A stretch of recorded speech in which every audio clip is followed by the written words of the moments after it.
மாநகராட்சி கட்டிட அனுமதிக்கு போலி ஆவணம். இன்ஜினியர் விஜய்க்கு நோட்டீஸ் அனுப்பிய விசாரணை நிலை என்ன? காவல்துறையில் புகார் அளிக்காதது ஏன்? கள ஆய்வு செய்யாத சர்வேயர் ரமேஷ், தாசில்தார் கதிர்வேல், மாநகராட்சி அதிகாரிகள் மீது கலெக்டர் நடவடிக்கை எடுப்பாரா? திருப்பூர் மாநகராட்சியில் தொழிற்சாலை கட்ட கட்டிட அனுமதி வாங்க மாநகராட்சி உதவி ஆணையர் கணேஷ்குமார் வழங்கிய ஆவணம் மூலம் திருப்பூர் வடக்கு தலைமை சர்வேயர் ரமேஷ் கள ஆய்வு செய்யாமல் தொழிற்சாலை கட்டடத்திற்கு செல்லும் வழித்தடம் மாநகராட்சி வழங்கப்பட்ட வழித்தடம் என ஆவணம் கொடுத்துள்ளார். ஆனால் ஆவணம் மாநகராட்சி உதவி ஆணையாளர் கணேஷ் அவர்களால் வழங்கப்படவில்லை மாநகராட்சி தரப்பு கூறுகிறது. அப்படியென்றால் திருப்பூர் மாநகராட்சி உதவி ஆணையர் கணேஷ் வழங்கிய ஆவணமா, போலியாக தயாரிக்கப்பட்டதா, அல்லது லஞ்சத்திற்காக வழங்கிய ஆவணமா, அல்லது சிக்கலில் மாட்டியதால் அதிகாரிகள் கையை விரிக்கிறார்களா என தெரியவில்லை.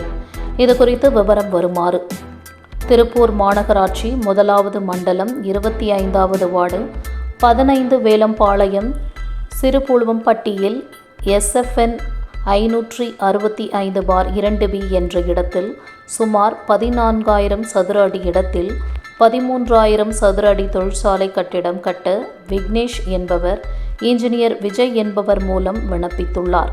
இதில் SFN 565/2A 1A 2 தனியார் சாலையை திருப்பூர் மாநகராட்சி சாலை என்று போலியான சான்று கொடுத்து நகர ஊரமைப்பு அலுவலகத்தில் கட்டிட அனுமதி வழங்கப்பட்டது. இந்த அனுமதியை மாநகராட்சி அதிகாரி அனுமதிக்கு சென்றபோது தான் கட்டிடம் கட்டும் இடத்திற்கான வழித்தடம் தனியார் பெயரில் உள்ளது என்று தெரிய வந்துள்ளது. மாநகராட்சி பெயரில் மாற்றப்படவில்லை என்ற உண்மையை தெரிய வந்த உடனே நகர ஊரமைப்பு உதவி இயக்குனர் அட்னான் சாதிக் அமீர் அவர்களுக்கு திருப்பூர் மாநகராட்சி அதிகாரிகள் மூலம் வழித்தட சான்று போலியானது என்று கடிதம் அனுப்பப்பட்டது. மாநகராட்சி அதிகாரிகளின் புகார் கடிதத்தின் அடிப்படையில் நகர ஊரமைப்பு உதவி இயக்குனர் அட்னான் சாதிக் அமீர் விக்னேஷ் என்பவருக்கு வழங்கிய தொழிற்சாலை கட்டிட அனுமதி சான்றை முற்றிலும் கேன்சல் செய்துவிட்டு கட்டிட அனுமதிக்கு பரிந்துரை செய்த இன்ஜினியர் விஜய்க்கு விளக்கம் கேட்டு சோகாஸ் நோட்டீஸும் அனுப்பியுள்ளார்.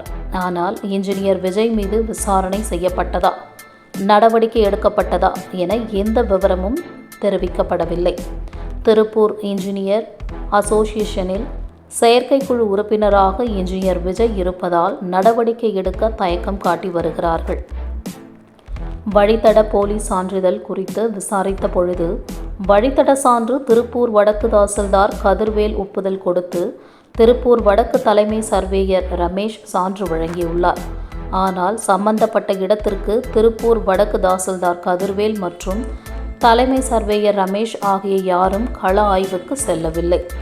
மாநகராட்சி உதவி ஆணையர் வழங்கிய போலி சான்றிதழ் அடிப்படையில் வழித்தடம் திருப்பூர் மாநகராட்சியிடம் ஒப்படைக்கப்பட்டதாக ஆதாரமாக வைத்துக்கொண்டு மாநகராட்சி வழித்தடம் என வருவாய்த்துறையினர் சான்று வழங்கிவிட்டார்கள்.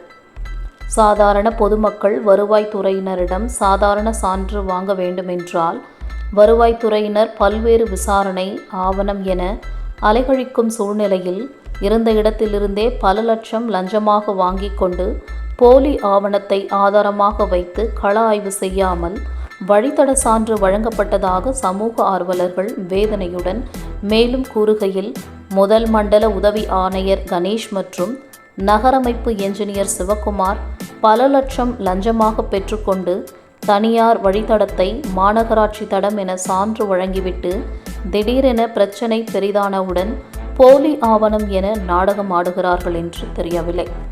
இதுபோல் திருப்பூர் மாநகராட்சியில் பல்வேறு இடங்களில் சட்டவிரோதமாக போலி ஆவணங்கள் இணைத்து DTCP அனுமதி, கட்டிட அனுமதி வழங்கப்பட்டுள்ளது. இதனால் அரசுக்கு பல கோடி வருவாய் இழப்பு ஏற்பட்டுள்ளது.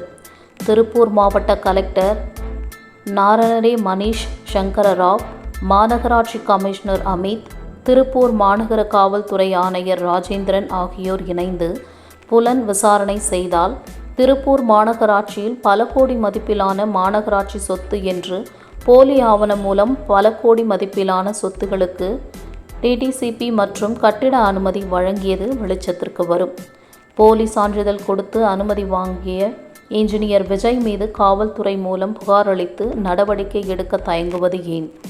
போலி சான்றிதழ் வழங்க உதவிய அதிகாரிகள் யார்? இதுபோல் எத்தனை இன்ஜினியர்களுக்கு போலி சான்றிதழ் வழங்கி டிடிசிபி மற்றும் கட்டிட அனுமதி வழங்கி கோடிக்கணக்கான லஞ்ச பணம் சம்பாதித்த அதிகாரிகள் குறித்து புலான் விசாரணை செய்தால் மாபெரும் ஊழல் வெளிவரும்.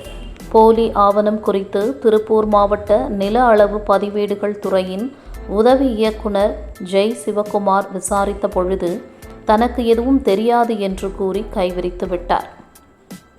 திருப்பூர் மாநகராட்சி நகரம் அமைப்பு பொறியாளர் இளங்கோவன் அவர்களிடம் கேட்டதற்கு விசாரித்து கூறுவதாக கூறி எதுவும் இதுவரை எந்த பதிலும் கூறவில்லை. போலி ஆவண ஊழலுக்கு உயர் அதிகாரியின் அலட்சியம் அல்லது லஞ்ச பணம் முக்கிய காரணமாக இருக்கலாம். போலி ஆவணத்திற்கு உறுதுணையாக இருந்து கள ஆய்வு செய்யாமல் ஆவணம் வழங்க உறுதுணையாக இருந்த திருப்பூர் வடக்கு தாசில்தார் கதிர்வேல், தலைமை சர்வேயர் ரமேஷ், திருப்பூர் மாநகராட்சி முதல் மண்டல உதவி ஆய்வாளர் கணேஷ், மாநகராட்சி நகரமைப்பு பொறியாளர் சிவகுமார் ஆகிய அதிகாரிகள் எப்படி இவ்வளவு தைரியமாக செயல்படுகிறார்கள்? மேலிட அரசியல் செல்வாக்கு காரணமா? திருப்பூர் மாவட்டத்தில் அதிகாரிகள் லட்சக்கணக்கில் லஞ்ச வசூல் செய்து வரும் நிலையில் லஞ்ச ஒழிப்புத்துறை போலீசார் செயல்படுகிறார்களா என சந்தேகம் பொதுமக்கள் மத்தியில் எழுகிறது.